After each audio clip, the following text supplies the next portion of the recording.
ni ikipe y'igihugu y'u Rwanda Amavubi. Ese ko twabonye umutoza atungurana mu guhamagara, abahamagawe ni bande? Ese nta masura mashya yaba yaragaragaye mu bahamagawe? Ibyo nibyo ngira ngo tuze kuganiraho kuri aya Mavubi. Ni Amavubi azahaguruka mu Rwanda ku itariki 2 cyangwa se kuwa 2 yerekeza muri Nigeria, kuko afite umukino ku itariki 6. Uyu mukino Amavubi azawukina nawusoza ahite yerekeza muri Afurika y'Epfo ajye gukinayo, kuko ku 9 nabwo bazakina undi mukino. Noneho ku itariki 10 Amavubi agaruke mu Rwanda. Bagize imyiteguro ihagijemo, ntiwavuga ngo ni cyane, ariko mu by'ukuri Amavubi yariteguye. Ingingo ya kabiri ni APRFC. Ni APRFC yitabiriye Sekafa Kagame Cup, irushanwa riterwa inkunga n'umukuru w'igihugu cyacu cy'u Rwanda Paul Kagame. Iyi APRFC rero nayo yahagurutse idafite abakinnyi bayo barimo Pierre, Claude, Ombolenga, Alexis, Barafinda ndetse n'abandi bagiye gukinira ibihugu byabo, harimo Mamadou wa Mauritania ndetse na Denis na Sekiganda. Aba ni Abagande nabo bitabiriye iyi mikino y'ibihugu. Abangaba rero urumva ko APFC ntibafite nk'abakinnyi bayo, yahagurukanye abandi batarimo abangaba tumaje kukubwira. Iyi ekipe izitwara ite muri Tanzania? Yamaje kugerayo, abakinnyi bameze neza, umutoza arakubwira ko icyo bashaka ni igikombe. Ubuyobozi bwa APFC nabwo burakubwira ati nta kindi dushaka ni igikombe. Ese iyi ekipe iri buze kwitwara gute? Ni amakuru tugiye kurebera hamwe, ducukumbure turebe se aya ma ekipe araza kwitwara gute muri iyi mikino. Amakuru yacu rero tuyahereye mu ikipe ya APRFC. Iyi ekipe murabizi ko nk'uko twabivuze, iyi ekipe yahagurutse idafite abakinnyi bayo bagera ku 8. Wakibaza ngo ni bande basimbuye aba bakinnyi cyangwa se aba bakinnyi ba APRFC batitabiriye cyangwa se batajyanye nayo muri Dar es Salaam. Aha hahise hahamagagwa abana bari bagabwe bakinira Intare, kuko mu Ntare bavanyeyo abana 3. Ni abana yego nubwo batamenyeye irushanwa, ariko mu by'ukuri bashobora gutanga challenge ku bagiye mu gihe cyose baba babonye umwanya wo kwigaragaza mu kibuga. Urabizi ko iyi ekipe ya APRFC ni ekipe ikomeye, ari abasimbura ndetse n'ababanzamo ni abakinnyi ubona ko bakomeye, nta n'umwe wavuga ngo uyu ntabasha uyu ntabasha. Kandi ni nacyo gihe cyiza cyo kugira ngo aba bakinnyi bongere kwigaragaza, batanga ubutumwa no kuri ba bandi bari bagabwe babanzamo. Urumva nko mu izamu muri iyi minsi ya pre-season, abafana bagiye binubira uburyo ki Pierre arimo kudakora neza mu kibuga. Twagiye tubona amakosa Pierre yagiye akora, ni amakosa atarashimishije abafana. Gusa ku ruhande rw'umutoza we avuga ko ino mikino ya pre-season ntabwo yayifataga nk'imikino ikomeye yo kuba yashakamo intsinzi. Hari ahantu ho kwigaragariza kugira ngo arebe abazakoresha, ntabwo yayigiyemo agamije gutsinda. Ariko ni ibintu ku ruhande nyine uba usanga bidashimisha abafana, kuko umufana icyo aba ashaka ni intsinzi. Muha intsinzi nawe uramubona ku kibuga. Twagiye tubona imikino APRFC yagiye ikina idafite abafana, nko ku mukino wa Azamu wabonaga ko rwose nta bakinnyi bahari. Umukino wa mbere wabanje yakinye na Power Dynamos, nubwo yawutsinze ariko nawo nta bafana. Ku mukino wakurikiyeho uwo yakinye na Stoke Kigali, wenda abafana baraje ariko nabwo ntibyagenze neza. Ikina na Polisi irayitsinda. So ubona ko rero ni ibintu abafana batigeze bumva cyane. Ari nayo mpamvu tuvuga ngo ubwo Ishimwe Pierre adahari, mu izamu ashobora kuba hajyamo Adolphe agakora akazi gakomeye, cyangwa se akajyamo uriya mwana Ivan akaba yagira icyo akora, ugasanga wenda akabya umwanya. Birashoboka cyane.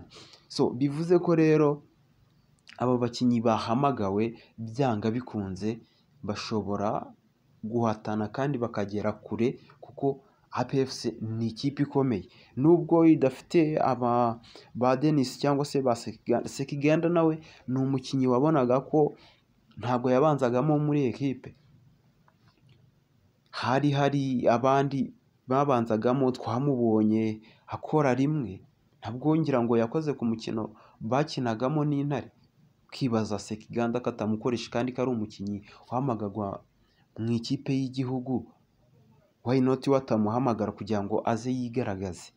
Urumva ko aho haracyarimo ikibazo. Uyu Denis we turimo kuvuga, Denis Omedi nawe ni umukinnyi utarakunze kuba yifashishwa cyane muri iyi mikino, kuko muri iyi mikino ashobora kuba akinyemo imikino 2 niba atari umwe.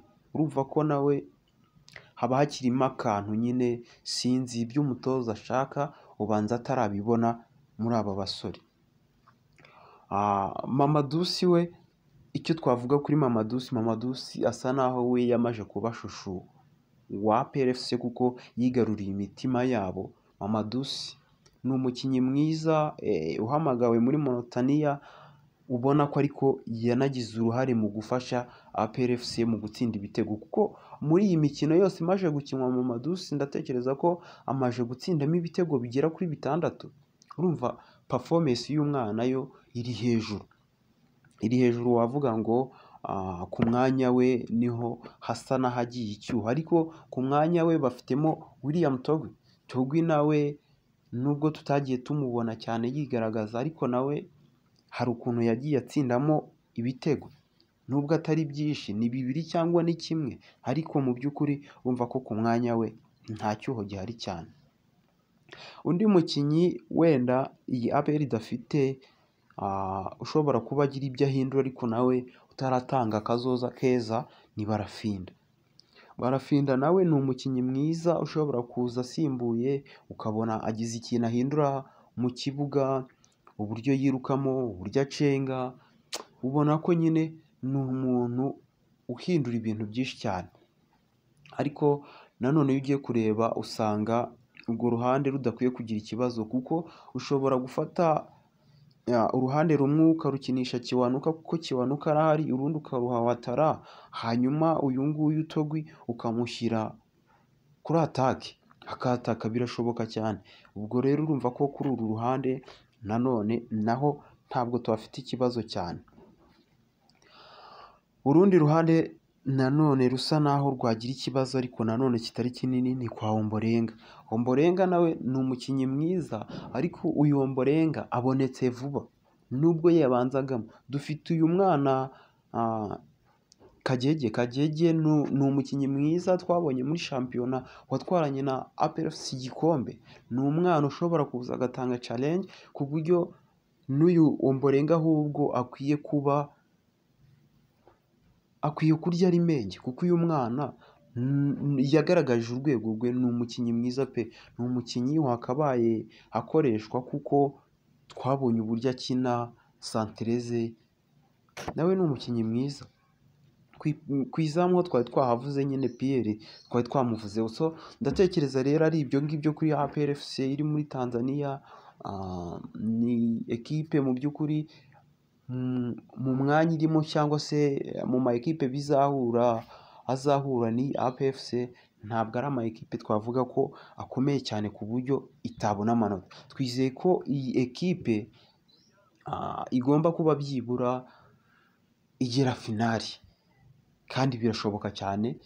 N'umutoza yarabigaragaje, ubuyobozi bwa APRFC buvuga ko nta kindi bushaka ari ukuba ekipe izana kiriya gikombe igikuye hanze. Iyi ni inshuro ya 2 ijya muri Tanzania, bwa mbere murabizi yageze finali iragaruka itsinzwe, ariko ubu barashaka ko batwara iki gikombe bagakina iyindi mikino yose, ariko iki gikombe kibitse. Murabizi ko iyi APRFC ifite Piramide, ifite Rayon Sport ziza guhura nazo mu gihe gitoya, so urumva ko nyine ni ibintu ikwiye kubitwara iki gikombe, kugira ngo tumenye ngo ese ko twabonye kina nabi pre-season, aho wenda ntibyaba byaruguhisha imikino ikagaragara neza tukabona APR cyayutse. So ni ibintu duteze amaso rero, tuzakomeza kujya dukurikirana amakuru turebe. Murabizi ko Sekafa yo iratangira ku itariki 2 z'uku kwezi, ni vuba cyane. Ibyo ngibyo turajya tugenda tubikurikirana turebe se APR FC ni iki yabuze, ni umuzamu se, ni aba bakinnyi se, icyuho cyabo cyagaragaye. So turaza kubirebera hamwe. Noneho rero tunyureho mu Mavubi, nubwo mbona igihe gisa naho cyatujyanye. Amavubi nayo nyine yariyo ngingo yacu ya mbere, ariko turayavugaho gake, turaza kuyavugaho birambuye mu mwanya uri buze kuri live. Amavubi yarahamagaye abakinnyi bayo bagomba kuba bayifasha kwitwara neza ku mukino ifite ku itariki 6. Murabizi ko ifite umukino uzayihuza na Nigeria. Uyu mukino uzayihuza na Nigeria izawukina ku itariki 6. Nimara kuwukina izahita ijya muri Afurika y'Epfo. Murabizi ko iyi ekipe y'igihugu y'u Rwanda Amavubi ariko buriya iri ku mwanya wa kangahe? Ntiri ku mwanya wa 2 mu itsinda turimo, iri ku mwanya wa 2. Ishobora gutsinda iyi Nigeria ikaba yafata umwanya wa mbere by'agateganyo, ikajya muri Afurika y'Epfo, naho wenda ikareba ko yakuraho inota rimwe. Gusa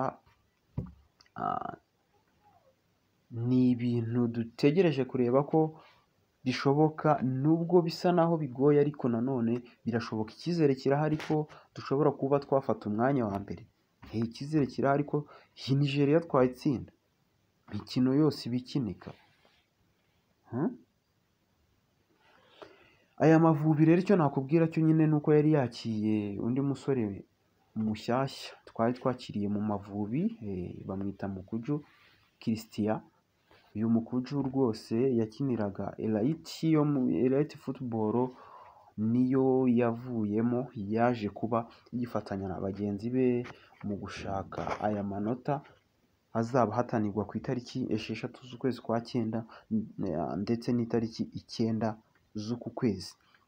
So reka rero twe kuvuga byinshi, tuze kugaruka duhurire kuri live mu makuru yacu akurikira. Mbashimiye rero kuba mwakurikiye ikiganiro, mwakoze cyane kubana natwe. Ciao ciao.